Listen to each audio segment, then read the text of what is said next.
lymph nodes, sympathetic trunks, and the lumbosacral plexuses. Next, please. So the posterior abdominal wall. As we all know, the external oblique is the most superficial of the flank muscles, which lies beneath the subcutaneous fascia. It originates from from the 5th ribs through 12th rib. Its muscle fibers travels inferomedially, inserting at the iliac crest and extending in the midline at the linea alba. Its function is to compress the abdominal contents and flexion of the trunk. Deep to the external oblique lies the internal oblique. It originates from the lumbosacral fascia, and the iliac crest travels superomedially, inserting at the lower ribs and linea alba, and same as the external oblique, it compresses the abdominal content and flexion of the transversus abdominis originates from the lumbosacral fascia, midlip of iliac crest, and ribs 7 to 12. Its insertion is from the aponeurosis ending in linea alba and pubic crest. Its function is to compress the abdominal contents. Next, please. The psoas major arises from the 12th thoracic vertebra to the 5th lumbar vertebra to attach to the lesser trochanter of the femur after traveling along the pelvic rim posterior to the inguinal ligament. Its function is flexion of the hip. The psoas major may be absent in some individuals. It originates at T12 and L1 and inserts at the pelvic rim and iliopubic eminence. Function is weak flexion of lumbar vertebral column. The iliacus originates at the caudal aspect of the iliac fossa and the lateral sacrum. It inserts at the lesser trochanter of the femur, and its function is flexion of the hip. So the quadratus lumborum, its origin is at the L5 and iliac fossa, and it attaches to the inferior border of the 12th rib and traverses and transverse processes of L1 to L4. Its function is to depress and stabilize the 12th rib, lateral bending of the trunk. The erector spinae or sarcospinalis originates from the sacrum and the vertebrae. Its insertion is from the lower ribs and vertebrae, and its function is to extend the spine. Next, please. So just a quick review on the spine. The spine consists of 7 cervical vertebrae, 12 thoracic vertebrae, 5 lumbar, the sacrum, and the coccyx. Each vertebra has a large weight-bearing area called the vertebral body and the posterior and lateral arc that forms the vertebral foramen. As you can see, the spinous process projects postero-inferiorly and transverse process projects postero-laterally. The lumbar vertebrae are the most clinically significant in regard to the retroperitoneum. Why? Because they are larger than other vertebrae with generally long, thin, transverse process. The vertebral column levels have different relationship with the spinal cord and segmental levels at different locations within the spinal column. Next, please. So the 10th, 11th, and 12th ribs. The 10th rib articulates with the body of the vertebra and its head, and the transverse process at its neck. The 11th rib lacks a neck and does not articulate with the transverse process. The 12th rib has no angle and is shorter than the other ribs. The inferior border is attached to the transverse process of L1 and L2 by the costovertebral ligament, as you can see in the picture, which can be incised to allow the increased mobility for greater exposure of the upper retroperitoneum during posterior approaches. Similar increased mobility may be achieved by dividing a thick fibrous band known as the intercostal ligament found between the ribs. Next, please. The 11th and 12th ribs must be distinguished from the other ribs because they have no anterior connection and are often referred as the floating ribs. These ribs are of clinical significance during palpation for marking of a surgical incision. The intercostal vessels and nerves travel between the internal intercostal and innermost intercostal muscle within the costal group of the caudal margin of the superior rib. Next, please. So for the lumbodorsal fascia, the lumbodorsal fascia is composed of three distinct layers that invest the posterior abdominal wall musculature. These three layers merge into one as they travel laterally.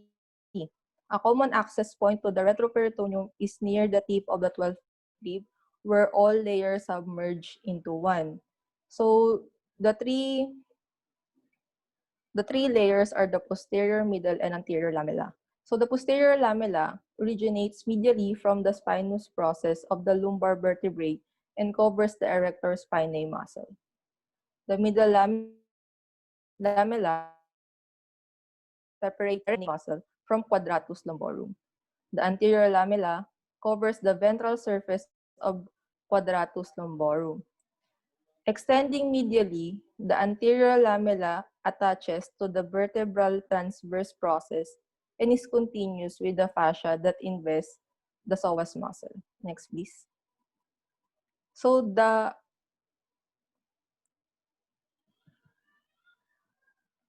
retroperitoneal fasciae and spaces. It is derived from the mesoderm. The primitive mesenchyme differentiates to form a subcutaneous layer, a body layer, and a retroperitoneal layer. The retroperitoneal layer forms the three strata in late fetal development: the outer stratum, intermediate stratum, and inner stratum. So the outer stratum covers the epimysium of the abdominal wall muscles and becomes the transversalis fascia.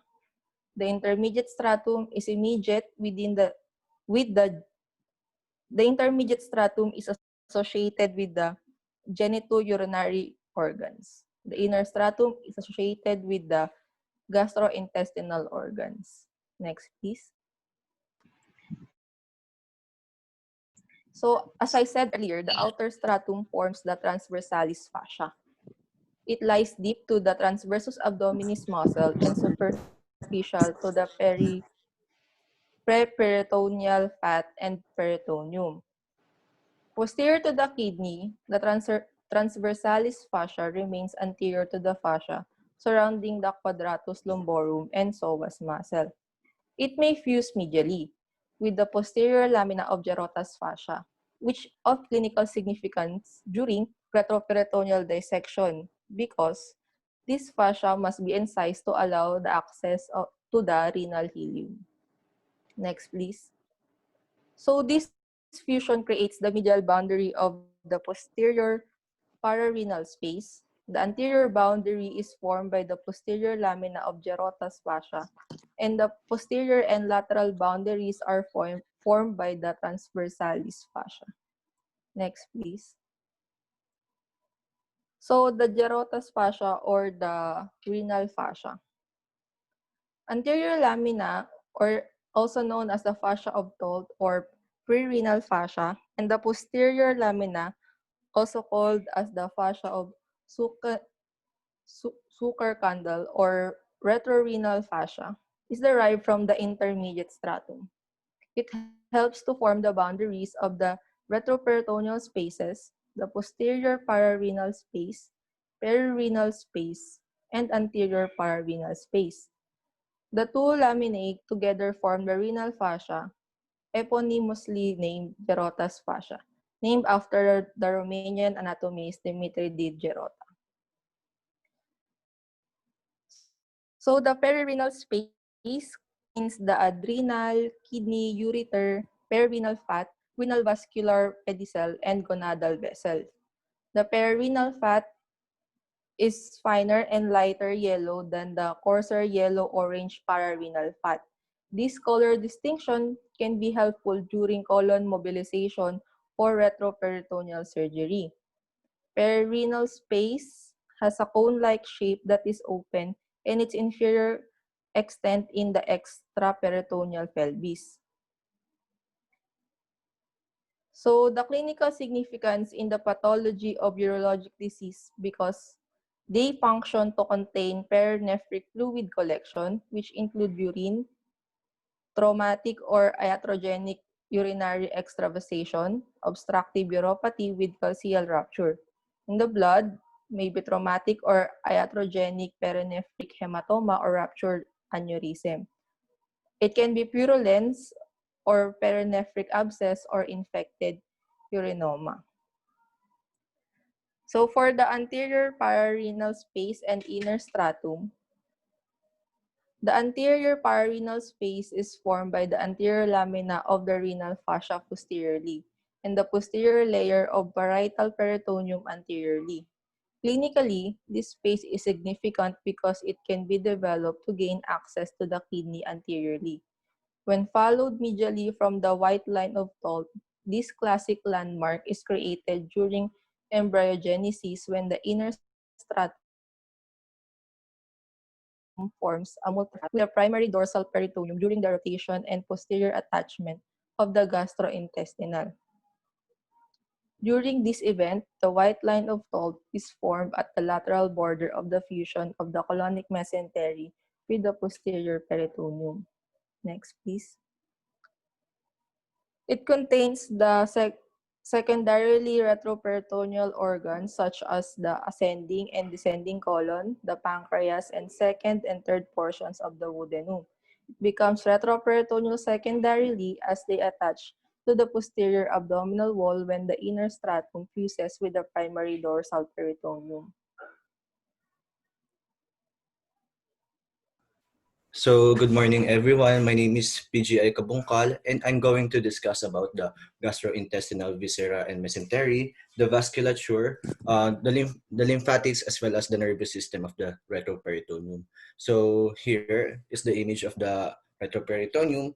There are non-neurologic structures to be found in the retroperitoneum, particularly the colon, the duodenum, and the pancreas.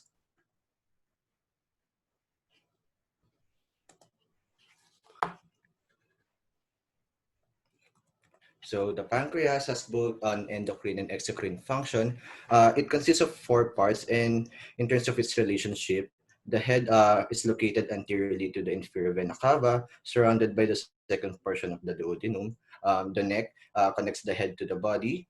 The body crosses the abdomen anteriorly in front of the aorta and the superior mesenteric artery. And the tail is important surgically due to its close association with the spleen and must be accounted for during left retroperitoneal surgeries because of its close proximity to the upper pole of the left kidney and the left adrenal. For the duodenum, it is 20 to 25 centimeters in length and can be divided into four parts, namely first part, which is the superior, second is which is the descending, third which is the horizontal part, and fourth, which is the ascending. So of all the four parts here, only the second and the third are said to be retroperitoneal. In the second portion, it's also critical during urologic procedures due to its proximity to the right renal hilum and to expose the right-sided retroperitoneal structures. The duodenum can be reflected medially via the Cocker maneuver as placed in the image here in the PowerPoint. And in the second portion, the common bile duct and the pancreatic duct merge to enter at the ampulla of Vater. The colon is said to be secondarily retroperitoneal, particularly the ascending and descending colon, because even though they develop intraperitoneally, but they are fused with the posterior abdominal wall during the embryogenesis. So the ascending colon and the hepatic flexure overlie the right-sided retroperitoneal structures, while the descending colon and the splenic flexure overlie the left-sided retroperitoneal structures. uh, for the mesentery, in recent investigations, it is said that the mesentery is now a distinct organ with intestinal, vascular, immunologic, and endocrine function. So, it there are three main functions of the mesentery. First, it acts as a scaffolding for the small and large intestines that leading to their suspension to the posterior abdominal wall. It acts as a first barrier between the body and the small intestine. And lastly, it acts as a small reservoir for systemic immune response, particularly the mesenteric nodes that regulate the cell-mediated immune response. So for the vasculature, the main main anterior structure to be noted here in the retroperitoneum is the abdominal aorta and its branches. So the abdominal aorta enters the abdomen via the aortic hiatus at the level of T12, and it courses centrally to the left of the inferior vena cava. So its first branch is the inferior phrenic artery. It's also a paired artery, which supplies the inferior surface of the diaphragm, and its branch is the superior adrenal artery, which supplies its ipsilateral adrenal gland, which is said to be constant. However, for the middle and inferior adrenal artery, it is said to have variability, wherein the most common variant of the middle artery arises from the aorta, and the inferior adrenal artery arises from the renal artery.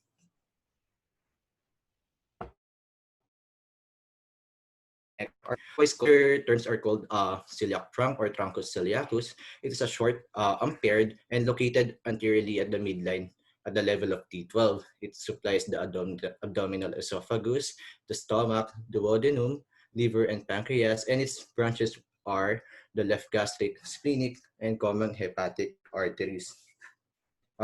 It's also a surgical anatomic significance because the splenic vessels courses the cephalad part of the body and tail of the pancreas.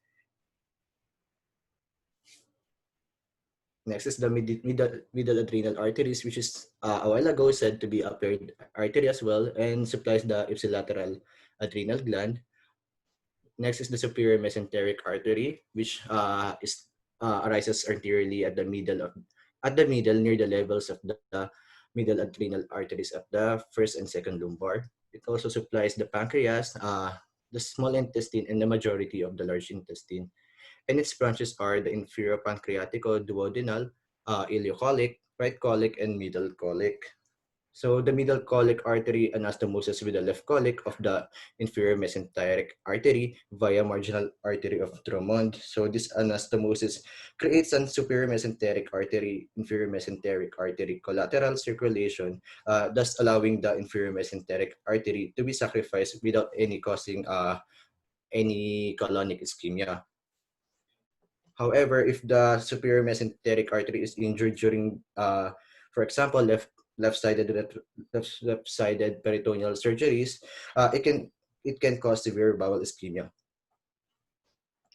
So the renal arteries are paired and arising from the level of L1 and L2. A quarter of these cases are with supranumerary renal arteries, and its branch is the inferior adrenal arteries, which is also supplies the ipsilateral adrenal gland. The gonadal arteries are paired, located anterolaterally below the renal arteries. And for male, it is called testicular artery, and for female, it is called ovarian artery. Also have extensive the gonads, allowing ligation of testicular or ovarian artery without any ischemia. For the lumbar arteries, it is located posteriorly near the bodies of the upper four lies the posterior body wall and spine. In few cases, there's also a fifth lumbar arising from the middle sacral artery. Next is the inferior mesenteric artery, which is located at the anterior aspect of the aorta, located midline at the level of third and fourth lumbar. It also supplies the colon particularly from the hepatic flexure to the upper rectum, and its branches are the left colic, sigmoid, and superior hemorrhoidal arteries. So for the sigmoid artery, it branches to 2 or 3 inferior colic, which a while ago creates a connection with the middle colic artery of the superior mesenteric artery, creating a collateral circulation. Also important to note here is that the superior hemorrhoidal also has a collateral circulation with the middle or inferior hemorrhoidal artery, which branches from the internal iliac that supplies the rectum and also prevents ischemia. For the median sacral or middle sacral artery is also located posteriorly before the bifurcation at the fourth lumbar, where it forms the common iliac arteries and courses over the fifth lumbar and the sacrum. So here is the table summarizing the branches of the abdominal aorta. For the ureter has a variable blood supply that can change from proximal to distal, from its proximal part to its distal part. So the proximal ureter is mainly supplied by the renal arteries. The distal ureter is supplied by the internal iliac and its branches, particularly the superior and inferior vesicle, and the middle ureter is mainly supplied by the aorta, but in some cases it is also supplied by the common iliac, gonadal, uterine, middle rectal, and also the vaginal artery. So in general, the abdominal or its occipital part receives the blood supply medially, while the pelvic or the distal part, which is the lateral direction. For the venous system, the main structure here to be noted is the inferior vena cava, which is a confluence of the common iliac artery, common iliac veins. It ascends anteriorly to the ventral bodies and right of the aorta through the retroperitoneum. And upon its ascent, it becomes anterior at the level of the diaphragm. These great vessels are separated by the right crus. So once it enters the thorax via the central tendon at the level of T8, it drains into the inferior side of the right atrium. So here are some of the branches of the inferior vena cava, the median or the medial sacral artery, which drains to the left common iliac vein. It enters into an angle created by convergence of the two common iliac veins, which is also difficult to avoid because these veins, when performing, for example, fixation of the proximal limb of midge during sacral colpoplexy. The ascending lumbar veins drains the posterior abdominal wall and it runs posterior to the psoas muscle and is located laterally to the spinal column. It connects the lumbar veins, which is said to have a plexiform arrangement, and upon entering the thorax, it becomes the hemiazygos to the left and azygos to the right. So here is the picture of the ascending lumbar, and once it reaches the thorax, as I said a while ago, it becomes the azygos and the hemiazygos vein. For the gonadal veins, so the testicular vein receives drainage from the pampiniform plexus, venous complex arising from the testis. So for the left testicular vein, it enters the left renal vein and its inferior side at a right angle, and may also enter in inferior directly to the inferior vena cava in some cases, while the right enters the right anterolateral aspect of the inferior vena cava and may enter in the renal vein in 10% of some cases. This difference is significant due to increased incidence of the left-sided varicocele because of the increased leg and perpendicular entry of the left testicular vein, resulting to in some element increased back pressure in the left testicular vein. For the ovarian veins, it is also receives drainage from the pampiniform plexus, like in the testicular vein. The left enters the left renal vein, while the right enters the anterolateral wall of the vena cava. For the renal vein, it empties into the lateral aspect of the vena cava at the level of L1. Uh, it also has left and right parts. The left renal vein is said to be longer. Receives the drainage from the left gonadal vein at its caudal aspect, and at least one lumbar vein enters the renal vein or at or near the ostia of the gonadal vein. For the right venal vein, it is said to be short with no tributaries. 1/6 of these cases are said to be duplicated. For the GI venous drainage, so the GI venous system doesn't mirror the arterial system. So for the portal venous system, it receives the venous blood from the bowel, spleen, pancreas, and the gallbladder and empties into the liver. So the superior mesenteric vein receives the venous drainage from the small and large intestine particularly proximal to the splenic flexure. The tributaries are the right gastroepiploic, anterior and posterior inferior pancreatico-duodenal, jejunal, ileal, ileocolic, right colic, and middle colic veins, and its joins with the splenic vein, which has tributaries, namely inferior mesenteric, short gastric, left gastroepiploic, and pancreatic veins. And once it joins with the splenic vein, it becomes the portal vein. This portal vein into left and right branches as the blood enters the hepatic sinusoids, then leaves the hepatic vein upon entering the inferior vena cava. So clinical significance to be noted here is that when the hepatic vein is occluded, this occlusion can lead to Budd-Chiari syndrome, which is the progressive liver failure with rapid progression of jaundice, ascites, abdominal pain, and hepatomegaly. Then, meanwhile, drains the splenic vein, and in 40% of cases drains the superior mesenteric vein and receives the venous drainage from the colon, which is distal to the splenic flexure. So this is the image of the abdominal aorta and the inferior vena cava with their corresponding branches. For the lymphatic system, the general idea here is that it flows from cephalad from right to left until it ultimately returns to the circulation via the brachiocephalic vein or the left innominate vein. So fluids from the pelvis and lower extremities drains into the internal iliac, external iliac, common iliac, obturator, and sacral nodes. And these nodes drain towards the lumbar nodes. So the lumbar node is clinically important because it serves as the primary lymphatic drainage for those who supplied by the lateral aortic arterial branches, which are the kidneys, adrenals, ureters, and gonads. And these lumbar nodes are classified into three according to their anatomic classification. So first one is the left lumbar, which is the aortic. It's then has corresponding branches, which is the pre-aortic, left para-aortic, and retro-aortic. For the pre-aortic, it is located anteriorly to the abdominal aorta.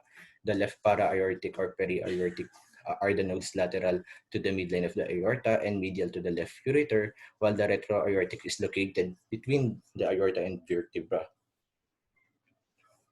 Next is the interaortocaval or interaorticovenous, which extends from midline from the inferior vena cava to midline of the aorta. The right lumbar or caval also has three grooves, which is the precaval located anteriorly to the inferior vena cava, the right paracaval located lateral to the midline of inferior vena cava, extending to the right ureter, and retrocaval nodes, which is located between the vena cava and the psoas muscle. So for the testes are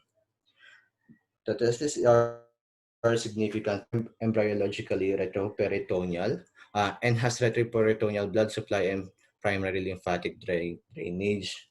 So the left testis drains to the left para-aortic nodes, with some cases, in some cases, also drains into the interaortocaval nodes, while for the right testis, it drains to interaortocaval nodes, with some to the right paracaval nodes. So important to note here that there is a small but appreciable amount of lymphatic drainage also received by the left para-aortic, which is consistent to the general flow of the lymphatic drainage, which is from right to left.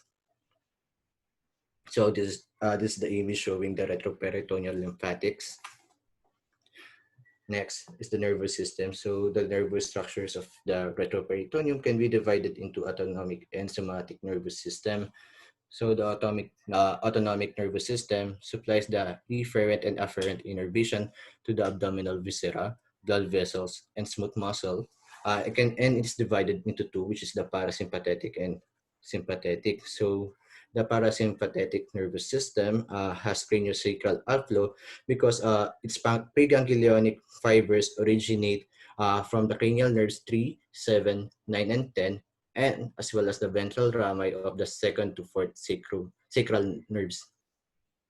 The preganglionic fibers of the second to fourth sacral form the pelvic splanchnic nerves, which innervate the pelvis and the abdominal viscera, while the preganglionic parasympathetic fibers of the vagus nerve innervates the thoracic, abdominal, and pelvic viscera.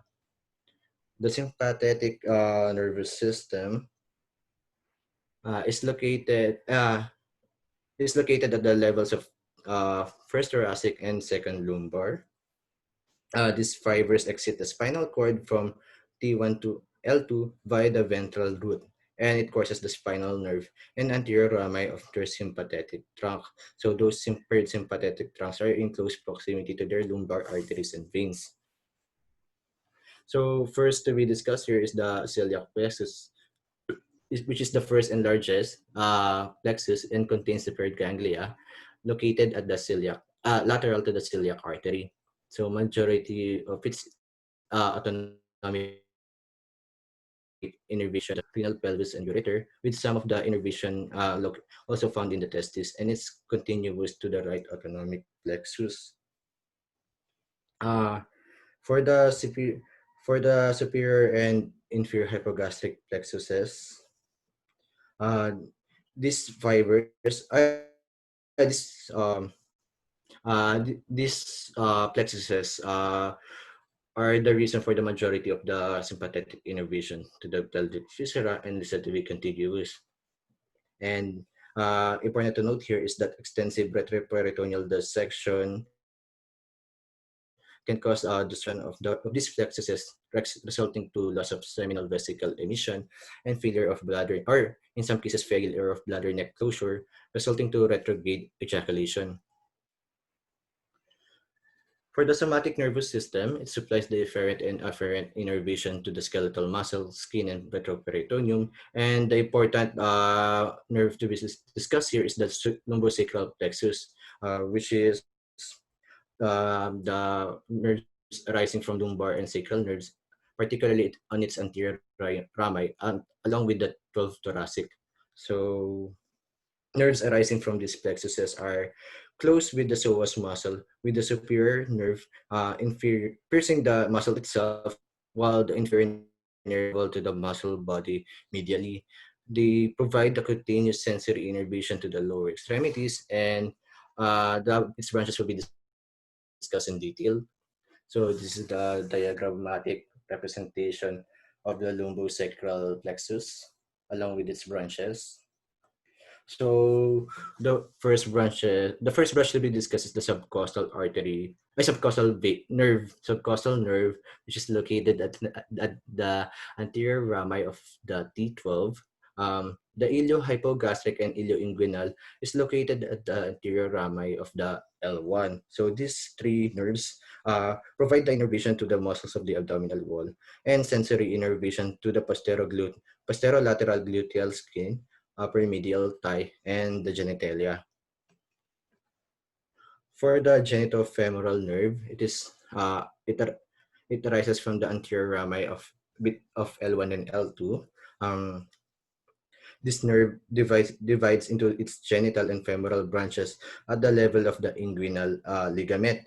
So being the femoral branch, it passes under that ligament and enters the femoral sheath to supply the sensory sensation to the upper anterior thigh, while the genital branch meanwhile enters the inguinal canal at the deep internal ring to give the motor innervation of the cremasteric reflex as well as the sensory sensation to the anterior scrotum for the males and mons pubis and labia majus for the females. It is important to note here that it can be injured during psoas hitch procedure when suture placement is performed or during laparoscopic varicocelectomy. For the lateral cutaneous nerve of the thigh, it originates from the anterior rami of L2 and L3 and gives off sensory innervation to the anterior and lateral thigh. For the obturator nerve, it's located anteriorly at the anterior rami of L2 to L4, and it courses inferiorly to the obturator canal. So its function as a hip adduction at the medial thigh compartment, which is important if, for example, electrocautery is applied during procedures such as transuretral resection of the bladder tumor, wherein once this nerve is stimulated, can cause rapid and forceful hip adduction. For the femoral nerve, it is also located at the anterior rami of L2 and L4, which gives off motor input to muscles of the anterior thigh, the iliacus and pectineus, which are responsible for the knee extension and hip flexion. It gives off sensory innervation to the skin at the anterior medial aspect of the lower extremities, and compression injury to this nerve can result to muscle palsy of the quadriceps, impairing the knee extension. And stretch injury can also occur if patients is placed in low lithotomy position, causing prolonged hip flexion, pelvic surgeries. So this is the table summarizing the branches of the lumbosacral plexus. And this is the dermatomal innervation of the said plexus. Lastly, the sciatic nerve. The sciatic nerve receives input from the fourth lumbar to the third sacral. It is responsible for the majority of the motor and sensory input of the lower extremities, and its motor function innervates the posterior thigh compartment and all the muscles of the leg and foot. That's all, and thank you for listening.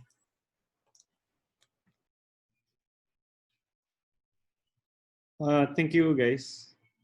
Can you tell me again, hindi mo kasi nasabi yung division ng ureter. I mean, what's the landmark for the division of the ureter?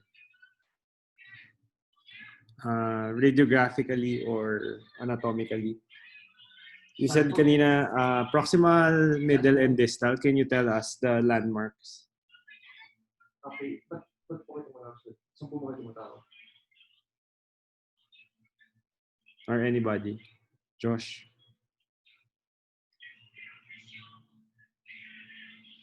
Sino pong pasyente po? Search mo.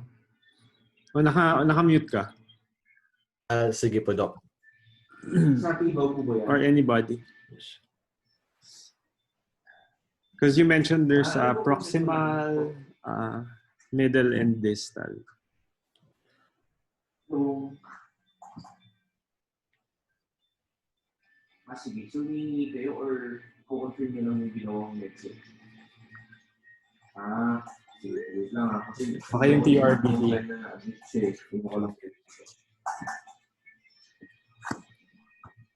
Josh, nandiyan ka ba sa? Yes po, Doc. Ano? Yung TRBT.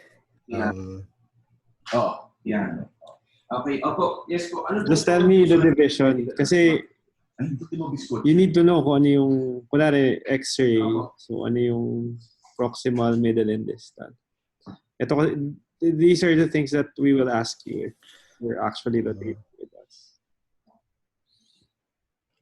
So, how do you divide the ureter? It's all there, actually. Nasa inyo yung hard copy ng abstract, no? Saka certificate.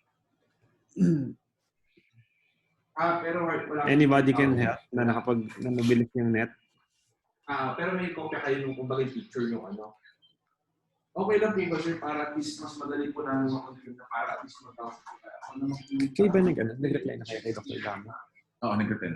Hindi na po. Hindi na po kami para at least kung nag-laban sa akin. Doc, for the division of the ureter, it's divided into three parts. The abdominal ureter, which is from the renal pelvis to the pelvic brim.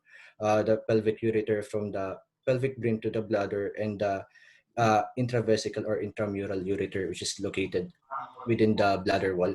Yeah. To make it easy for you, so pag tinignan mo yung X-ray, yung PUB X-ray, so basically, you check the sacral brim, the sacrum, and then the upper and the lower border.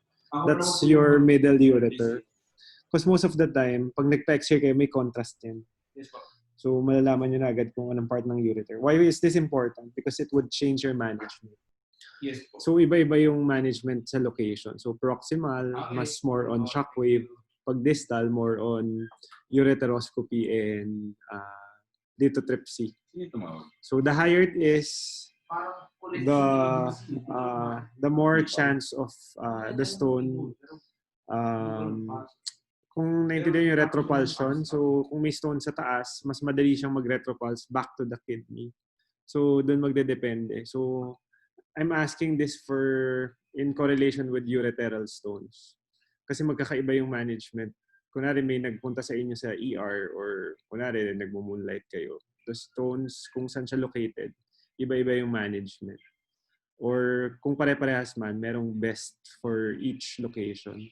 That's actually the radiologic division. So what you mentioned kanina din is abdominal and pelvic. So basically yung important lang doon, yung blood supply. So pag abdominal, it comes from the aorta. So kung surgeon na kayo, you do your dissection laterally to avoid the medial vessels from the aorta. And if you're dissecting from the pelvis, it's coming from the iliac. So you dissect medially, ideally or in theory. So that's our correlation with the ureter. But most of what you've discussed, okay naman. Kala ko nagdagdag tayo ng adrenals. Sure. Parang na-miss out yung adrenals. Wala pa yung result ng swab. Sa next reporter. Okay, sige. Proceed, please. Ready na lang. Thank you. Thank you, guys.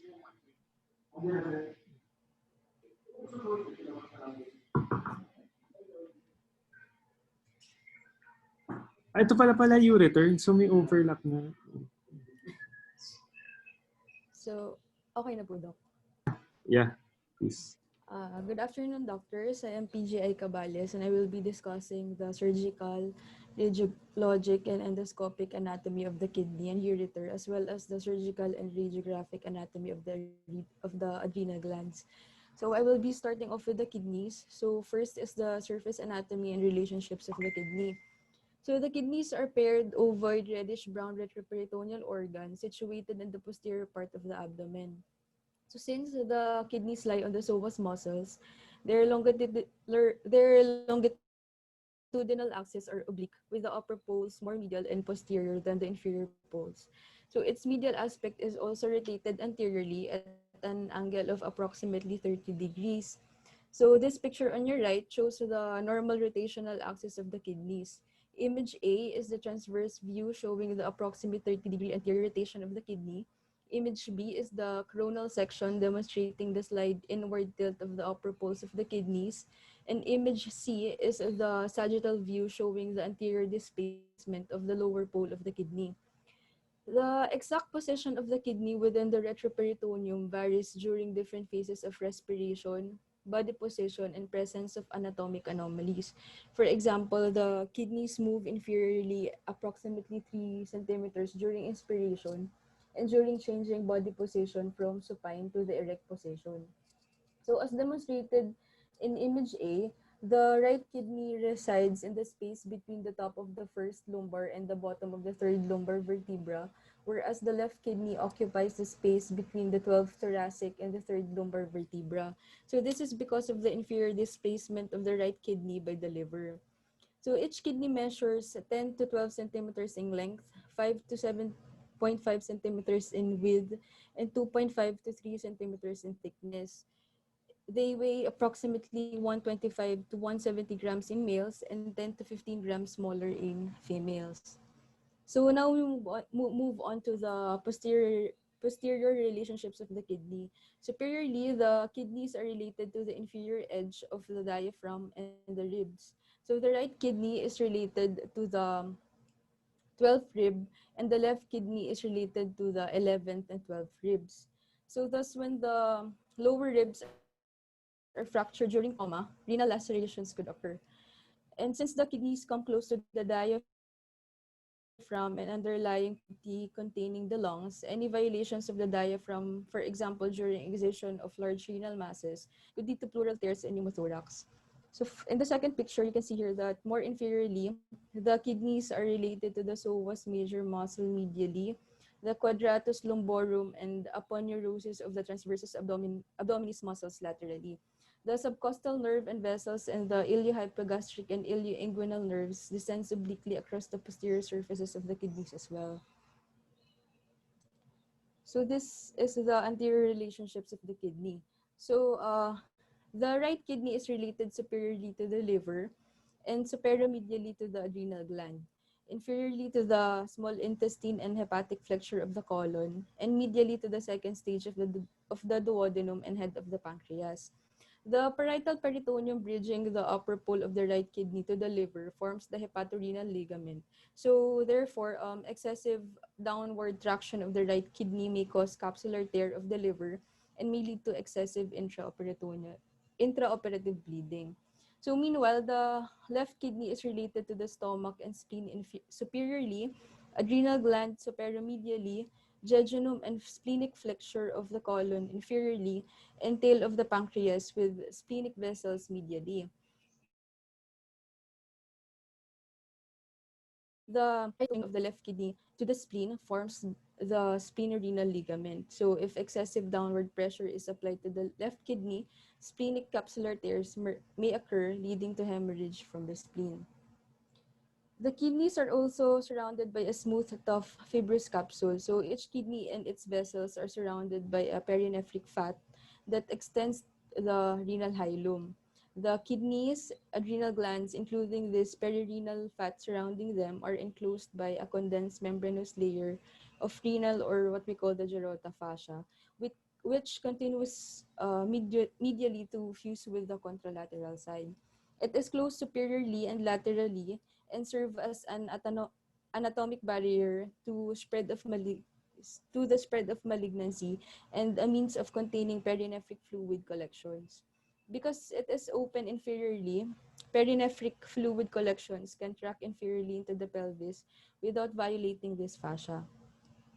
The Gerota fascia is further surrounded by and attached to a layer of condensed fat called the paranephric fat by collagen bundles. So therefore, the kidneys are relatively fixed in position by these collagen bundles, Gerota fascia, and paranephric fat.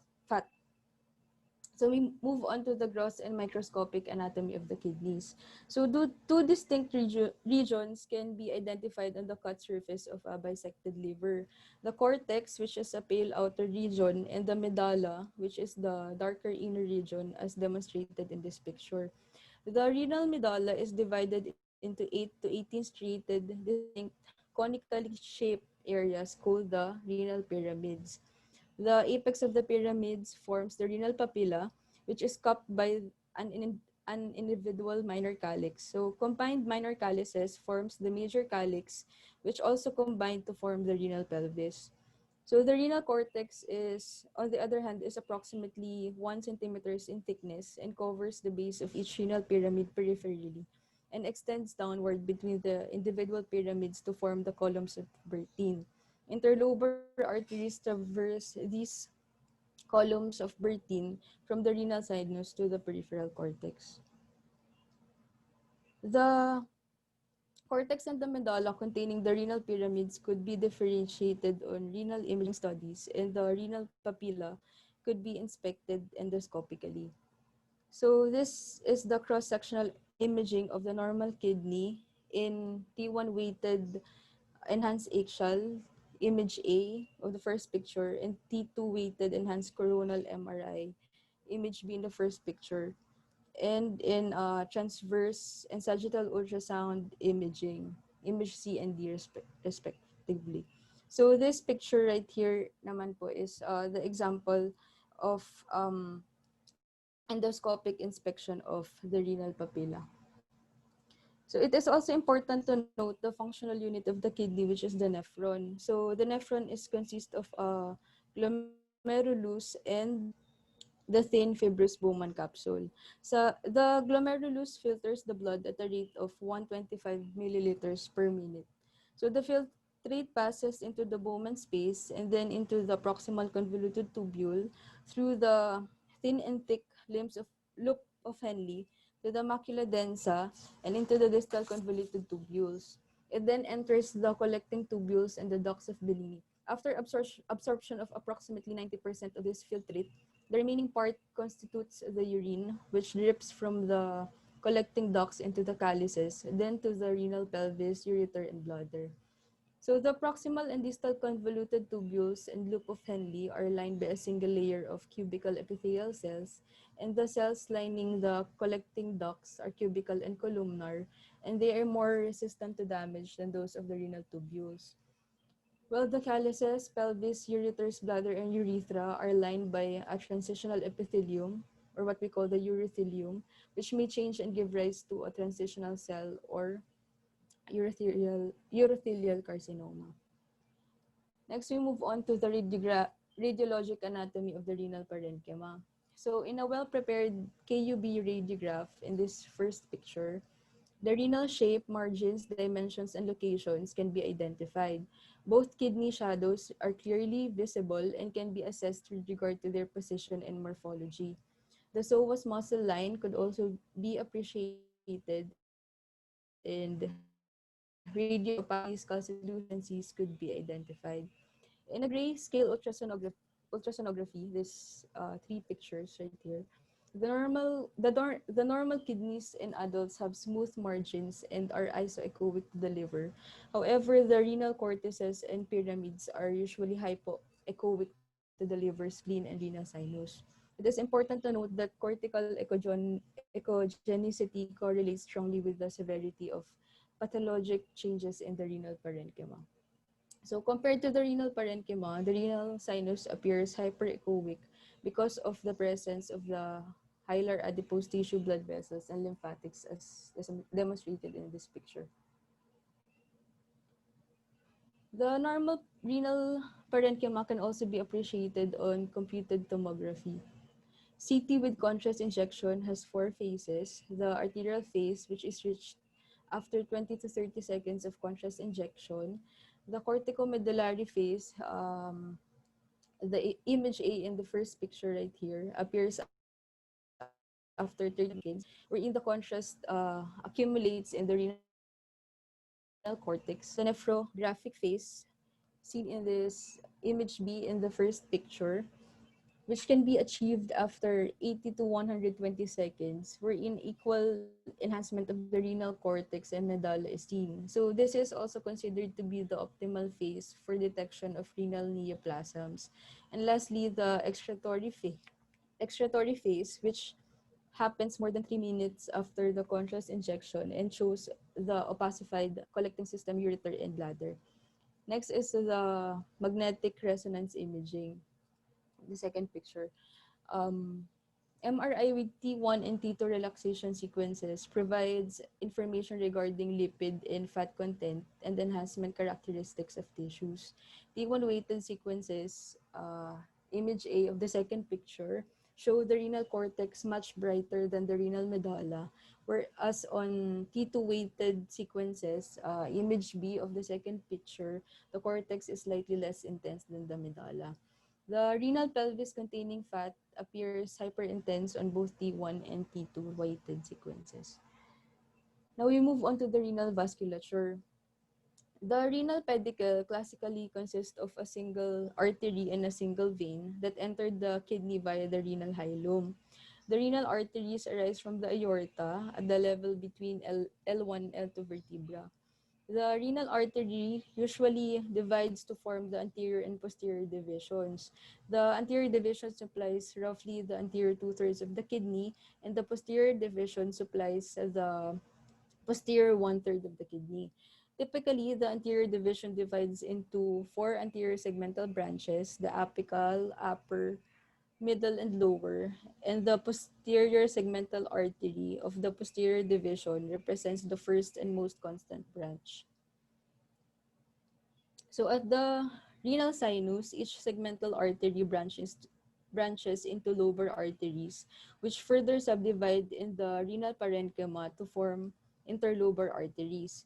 These interlobar arteries progress peripherally within the cortical columns of Bertin to give the arcuate arteries at the base of the renal pyramids at the corticomedullary junction. Interlobar Interlobular arteries branch off the arcuate arteries and move radially where they eventually divide to form the afferent arterioles of the glomeruli.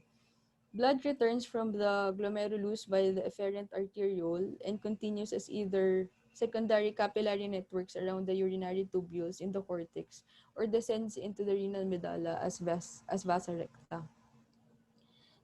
So next we have the renal venous drainage. So it correlates closely with the arterial supply, with the exception that it has extensive collateral communication through the venous collars around the minor calyceal infundibula, and that the interlobular veins that drain the postglomerular capillaries also communicate freely with the perinephric veins through the subcapsular venous plexus of stellate veins.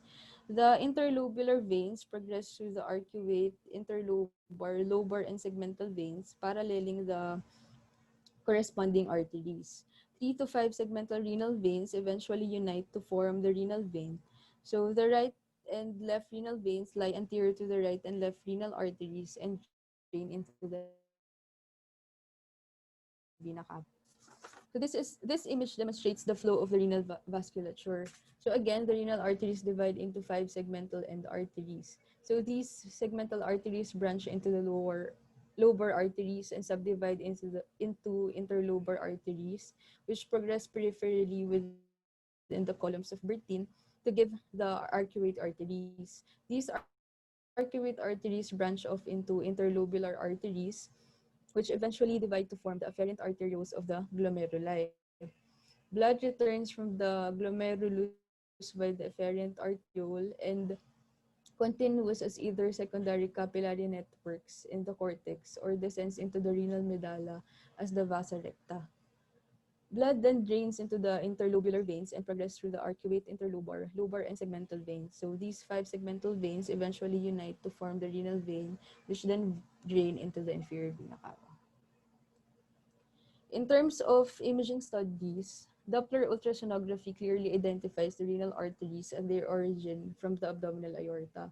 However, the main renal artery is often difficult to identify at baseline ultrasonography. Therefore, completed tomography, angiography, or CTA is currently considered the gold standard to assess renal arteries, with 100% sensitivity for identification of the renal arteries and veins. The 3D CTA is a fast, reliable, and non-invasive modality that can reliably and accurately depict the number, size, course, and relationship of the renal vasculature. Arterial branches down to the segmental branches could be identified, but vessels smaller than 2 millimeters could be missed. So we also have the magnetic resonance arteriography, which uses no ionizing radiation, does not require arterial access, and includes different imaging techniques to visualize renal vasculature. Contrast material can give a faster, better resolution and more accurate images without artifacts. We move on to the lymphatic drainage of the kidney. So the renal lymphatics are embedded in the periarterial loose connective tissue around the renal arteries and are distributed primarily along the interlobular and arcuate arteries in the cortex. The arcuate lymphatics drain into the hilar lymphatic vessels through interlobar lymphatics. So as these lymphatics exit the renal hilum, they join branches from the renal capsule, perinephric tissues, renal pelvis, and upper ureter, where they empty into the lymph nodes associated with the renal vein.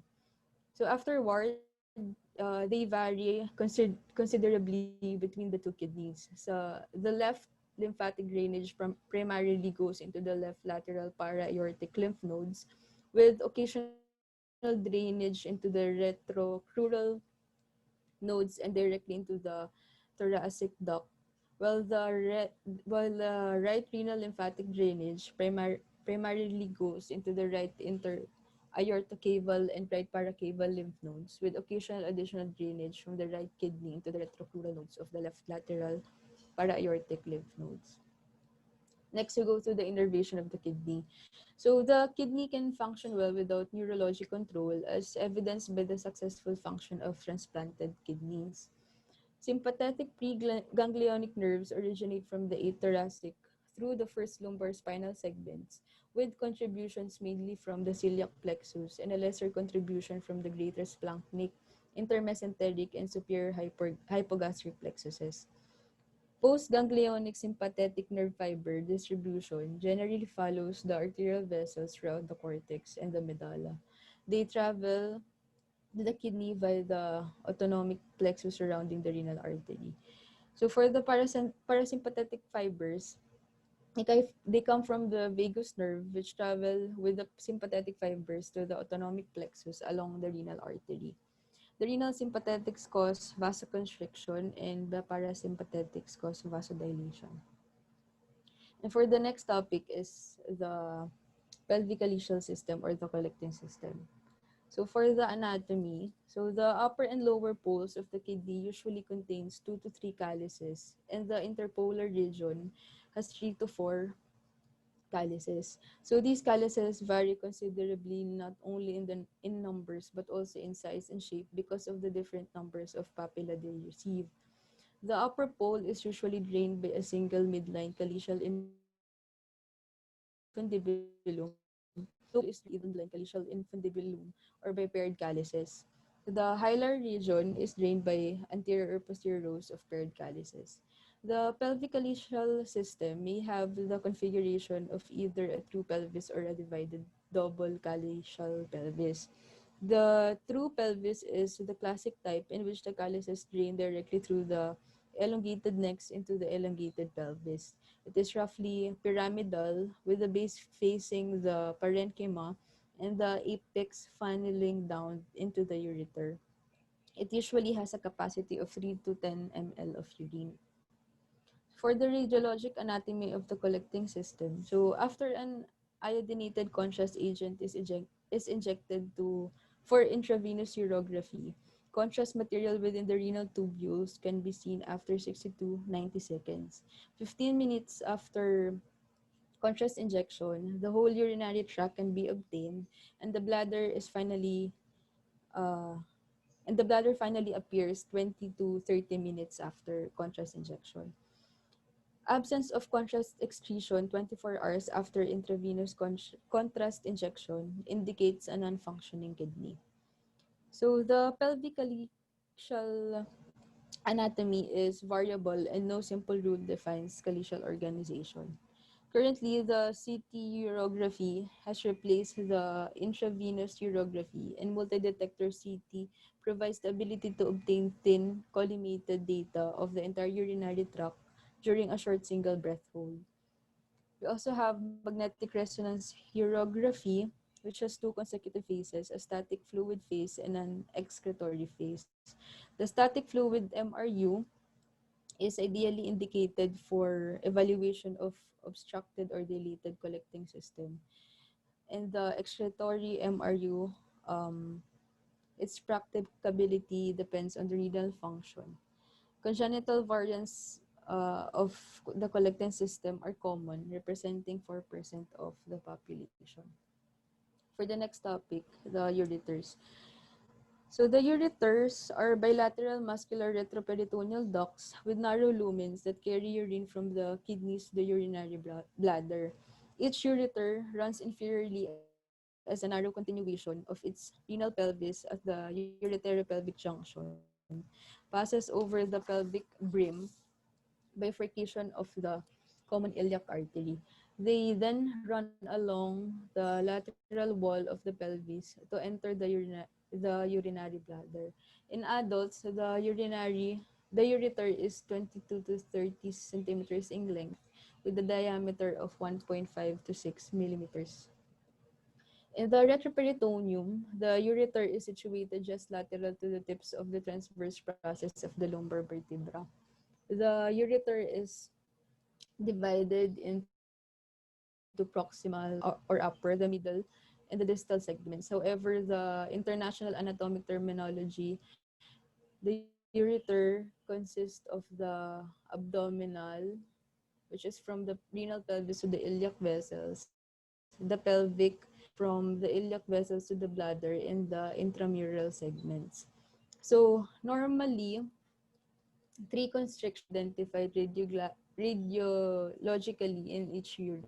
First is at its junction at the renal pelvis or the uretero-pelvic junction.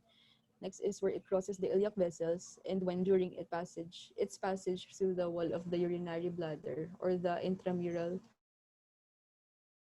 ureter or what we call the ureterovesical junction. These constricted areas are the potential sites of obstruction by ureteral canal. So the abdominal parts of the ureters are adherent to the retroperitoneum throughout the course and extend from the renal pelvis to the pelvic brim. Posteriorly, both ureters descends anterior to the psoas major muscle and then cross the ventral surface of the transverse process of the third to the fifth lumbar vertebra and then enter the pelvis at the bifurcation of the common iliac vessels. The right ureter begins behind the descending part of the duodenum, where it crossed by the gonadal vessels, which is called the water under the bridge. The left ureter, however, is covered at its origin by the initial part of the jejunum. So the gonadal vessels cross the left ureter after running parallel, and as the left ureter approaches the pelvis, it is crossed by the left colic vessels, the sigmoid colon, and the mesocolon. The pelvic segment is approximately 15 centimeters long. So at the pelvic inlet, it crosses the common iliac vessels near their bifurcation. The ureter then runs downward and laterally toward the ischial spine on the lateral pelvic wall along the anterior border of the greater sciatic notch. At the ischial spine, the ureter turns medially and descends into the endopelvic fascia with branches of the hypogastric nerves. At the lateral wall of the pelvis, this part of the ureter crosses the obturator artery, nerve, and vein. In males, the vas deferens loops medially over this part while the ureter passes the ampulla of the vas deferens and the seminal vesicle just before it enters the bladder. In females, the descending part of the pelvic segment of the ureter courses posterior to the ovary to form the posterior boundary of the uterine fossa. The ureter then passes through the base of the broad ligament and swings in the convex curve to cross the uterine vessels. So this close proximity of the ureter to the uterine vessels is one of the ureteral injuries during gynecological procedures. Near the bladder, the terminal ureter is enveloped by a muscular layer, the Waldeyer sheath, and then pierces the bladder wall obliquely as the intramural segment. The length of this intramural part in adults is 1.2 to 2.5 centimeters. This Waldeyer muscle bundles of the ureter coalesce to the detrusor muscle of the bladder wall. Therefore, reflux of the urine from the bladder to the ureter is prevented during increased intravesical pressure, such as during micturition. Next, we move on to the radiologic anatomy of the ureter. First off, it is important for the patients to empty the bladder to evaluate distal ureter appropriately. The ureter could be delineated by excretory urography during expiration because it may be kinked during inspiration as a result of the downward movement of the kidney. For radiologic purposes, it is described with three segments: a proximal portion extending from its origin down to the upper border of the sacroiliac joint, the middle portion lying over the sacroiliac joint, and the remaining segment from the lower border of the joint to its entrance into the bladder, which represent the distal portion of the ureter.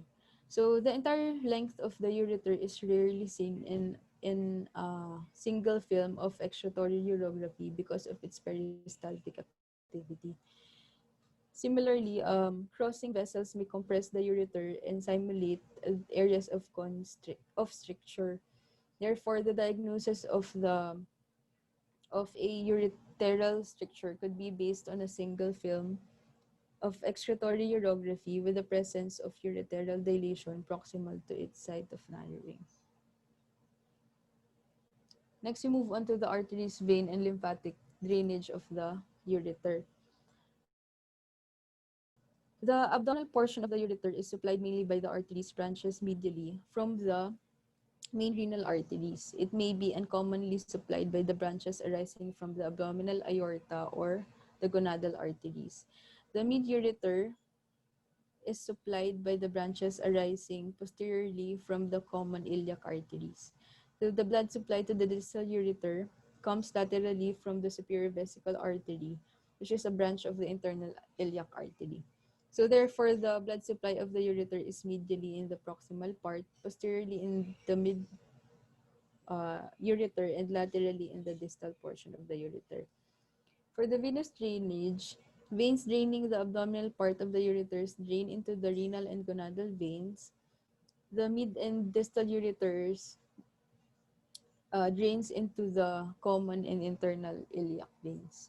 For the lymphatic drainage, the lymphatics from the left abdominal ureter drain into the left para-aortic lymph nodes, and the lymphatics from the right abdominal ureter drain into the right paracaval and inter-aortocaval lymph nodes.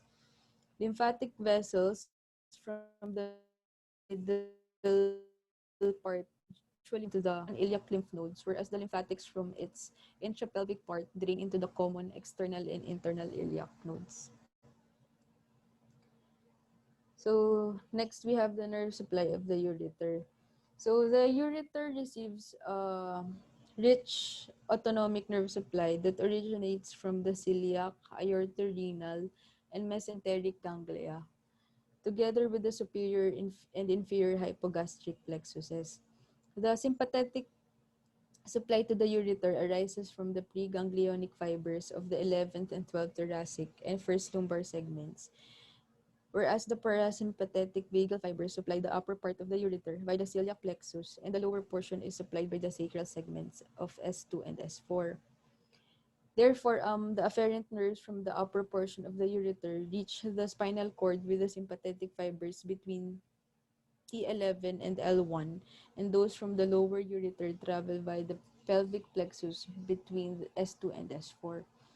These fibers conduct afferent sensory stimuli from the ureters and have a minor, if any, role in the control of ureteral motility.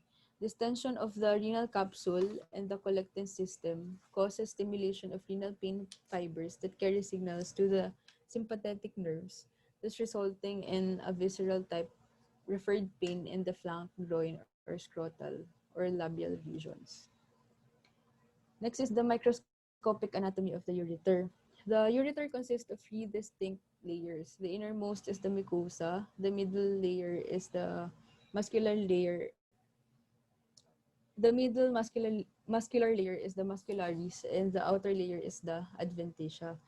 The mucosa consists of transitional epithelium, which encircle a large number of junctional complexes containing a consistent level of keratin precursors that is responsible for the waterproof property of this layer.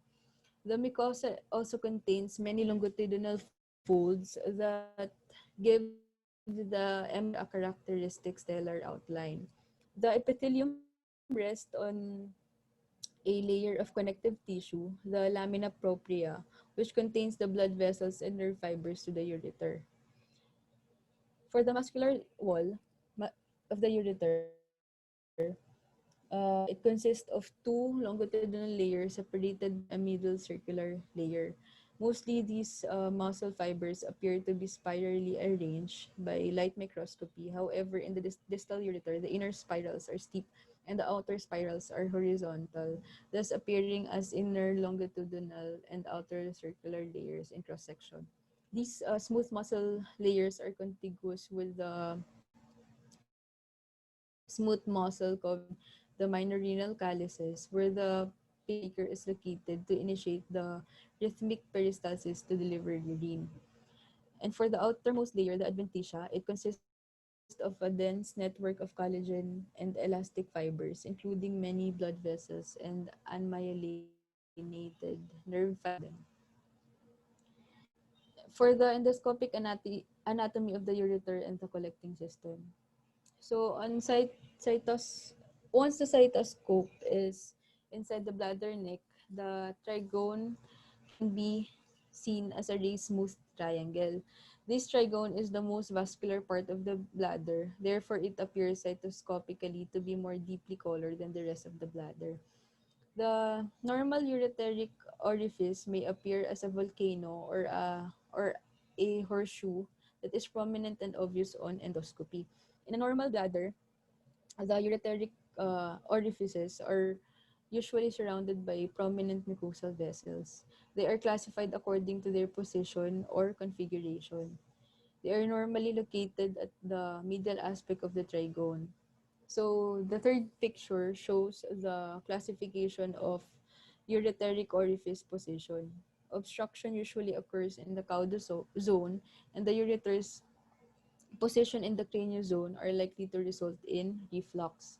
Ureters position in the normal zone are associated with normal kidneys. So in terms of configuration, grade 0 indicates a normal ureteric orifice that looks like a cone or a volcano.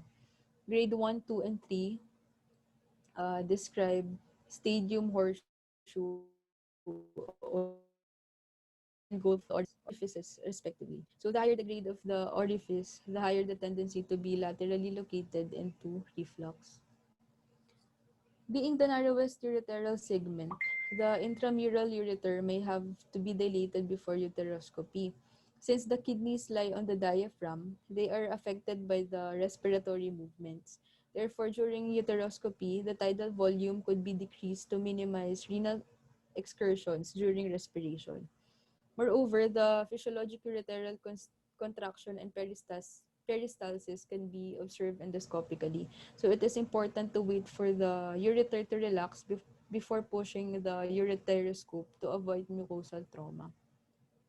The renal papilla appear endoscopically as protruding discs surrounded by calycial fornices, paler in color than the pink friable epithelium covering the papilla. So each papilla represents the apex of a renal pyramid, receiving the papillary ducts of Bellini that drain the pyramids. Segmental and interlobar branches of the renal artery, together with the major intrarenal tributaries of the renal vein, run in close relation with the anterior and the posterior surfaces of the major infundibula. Therefore, if infundibulotomy must be performed, it should be performed in either the superior or inferior quadrants, which are free from major vessels. And for the last topic, the adrenals. So for its anatomic relationships, so the adrenal glands are paired retroperitoneal organs located cephalad to the kidneys. They produce mineralocorticoids, glucocorticoids, sexteroids, and catecholamines to continuously direct vital processes throughout the body. Both are located at the level of the 11th and 12th ribs, with the right gland located more superiorly and the left gland extending as low as the first lumbar space. The adrenals are closed within the perirenal Gerota fascia and are completely surrounded by perirenal adipose tissue. Grossly, the adrenals are yellow-orange and more orange than the surrounding adipose tissue. The dimensions of the glands range from 2 to 3 centimeters in width, 4 and 6 cms in length. Its weight are approximately 5 grams, ranging 2 to 6 grams, with no variation between grams. For the surgical landmarks, so dorsolaterally, the adrenal proximity to the crus of the diaphragm. The right gland is triangular and is located nearly directly cranial to the upper pole of the right kidney. The adjacent structures, include the underside of the liver anterolaterally, the duodenum anteromedially, lateral margin of the inferior vena cava medially, and the psoas muscle posteriorly. The left adrenal gland however, is more clerocentric, and its lateral surface is in contact with the medial aspect of the upper pole of the left kidney. The adjacent structures include the splenic vessels, body of the pancreas anteriorly, the aorta medially, the psoas muscle posteriorly. The cross-sectional anatomy of the adrenal gland, as seen in this picture, demonstrate the relationship of the right adrenal gland with the liver and inferior vena cava, and the left adrenal gland with the splenic vasculature in the pancreas. So for the adrenal vasculature, the arterial supply to the adrenal gland originates from three sources. Superiorly, the adrenal gland is typically supplied by the inferior phrenic artery and rarely by the aorta, celiac axis, and intercostal arteries. The middle artery typically arises from the lateral aspect of the aorta and rarely from the inferior phrenic artery or renal artery. The the inferior adrenal artery typically arise from the superior aspect of the ipsilateral renal artery. The three main adrenal arteries each branch into cascades of 10 to 50 smaller arteries that then penetrate the adrenal capsule. It is also important to note that the medulla has two blood supplies, the arterial blood from the medullary arterioles and the venous blood from the cortical sinusoid capillaries that have already supplied the adrenal cortex with, with arterial blood. So this dual vascular supply is especially important for the lubrication of the catecholamines. So the complex vascular supply of to the adrenal gland is composed of the cortical vascular supply, which consists of the cortical sinusoids draining into the medullary capillaries and the medullary vein. And the second one is the medullary vascular supply, which consists of the medullary arterioles and the cortical sinusoids. For the drainage, the venous drainage of the adrenals varies by side, although both adrenal glands are drained by a single central vein that exits the adrenal anteromedially, with emissary veins connecting to the central vein to the pericapsular adrenal arterial plexus. The right adrenal vein is short and enters the posterior aspect of the inferior vena cava, and the longer left vein joins with the inferior phrenic vein and enters the cranial aspect of the left renal vein. For the adrenal innervation of the adrenal gland is important for the release of catecholamines from the chromaffin cells of the medulla. Preganglionic sympathetic nerve fibers from the lower thoracic and lumbar spinal cord travel through the sympathetic chain to reach a nerve plexus of the at the adrenal capsule. So these nerves then traverse to the cortex to reach the medulla. The secretory products are released from the adrenal medulla, then enter the systemic circulation via fenestrated capillaries. So next is the histology of the adrenal cortex.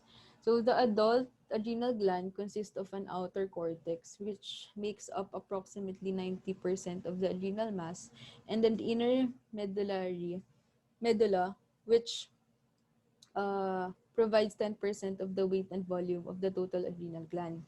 So the adrenal cortex consists of three concentric zones: the outer zona glomerulosa, which makes up approximately 15% of the cortex; the middle zona fasciculata, which includes 80% of the cortex; and the inner zona reticularis, which includes 5 to 7% of the cortex. The zona glomerulosa is the one responsible for the secretion of mineralocorticoids. So it is composed of a small polyhedral cells arranged in ovoid clusters in curved columns surrounded by a sinusoidal capillaries. The cells are notable for less abundant cytoplasm and a large amount of lipid in the cytoplasm, which results in a vacuolated appearance. These cells are also characterized by a higher nuclear to cytoplasmic ratio. For the zona fasciculata, which is responsible for secretion of glucocorticoids and sex hormones, is the largest of the three cortical zones. It contains large pale polyhedral cells arranged in long straight cords separated by capillaries. So these cells contain a higher amount of lipid than the outer zones and are referred to as clear cells because of their histologic appearance. And lastly, for the zona reticularis, so it is also responsible for the secretion of glucocorticoids and sex hormones. So they are composed of smaller cells arranged in anastomosing cords. And for the adrenal medulla, it is composed of the chromaffin cells, which secretes the catecholamines. So they are arranged in ovoid clusters in cords and large and epithelioid in appearance and are closely associated with the medullary capillaries. They are postganglionic sympathetic neurons that have lost their axons and dendrites.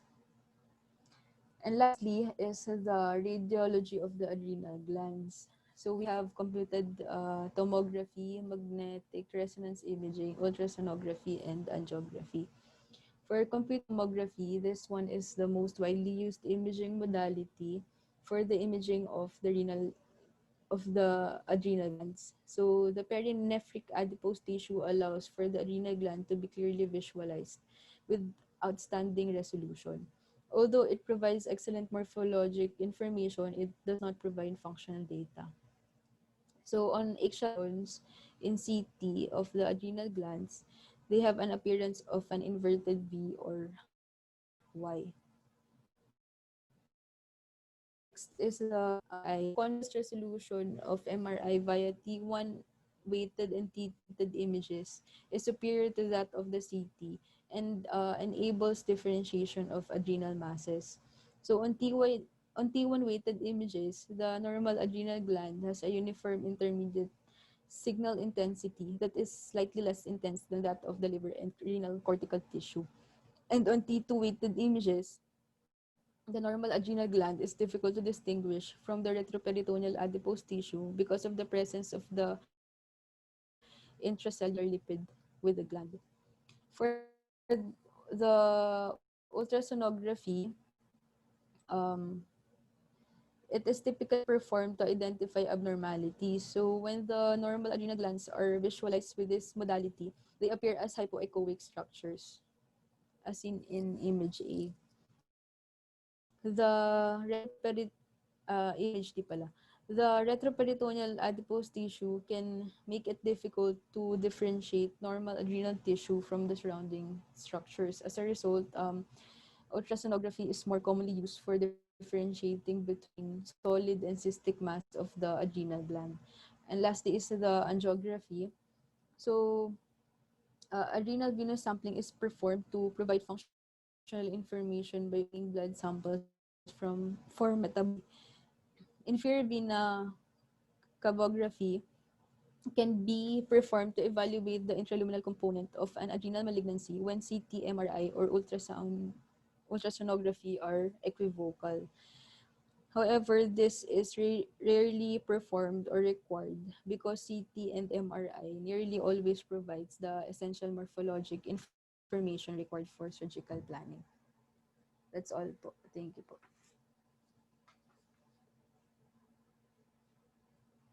Thank you, Dr.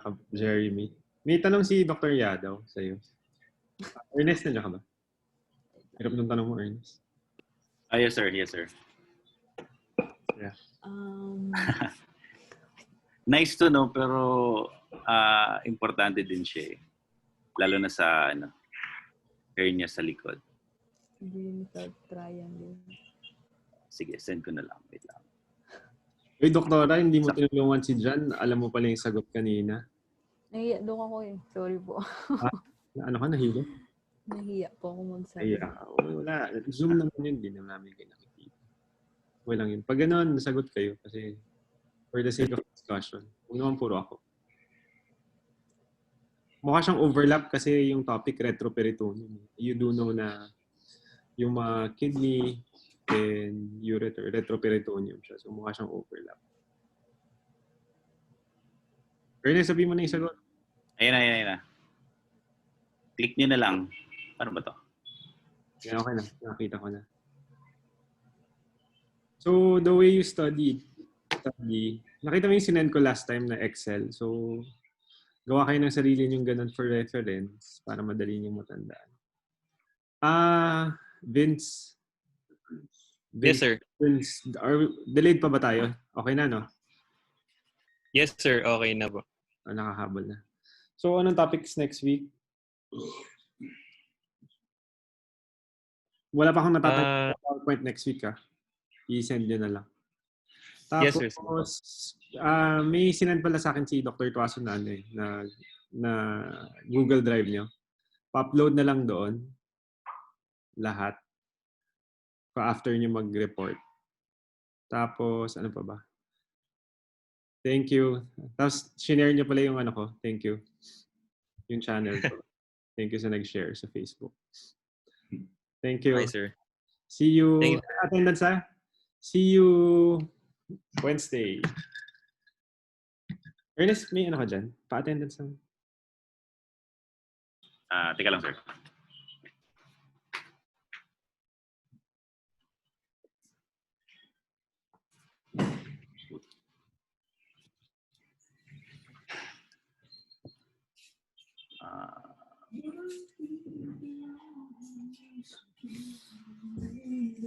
Wait lang, Okay, sige. 1, 2. Teka. Ito Pa. sama daw sila. Madami ka. Teka lang. Ito sa yan. Social distancing. Ikaw yung wala, Ernest eh. Teka lang, ito na. Yan. Okay. 1, 2. Okay. Isa pa.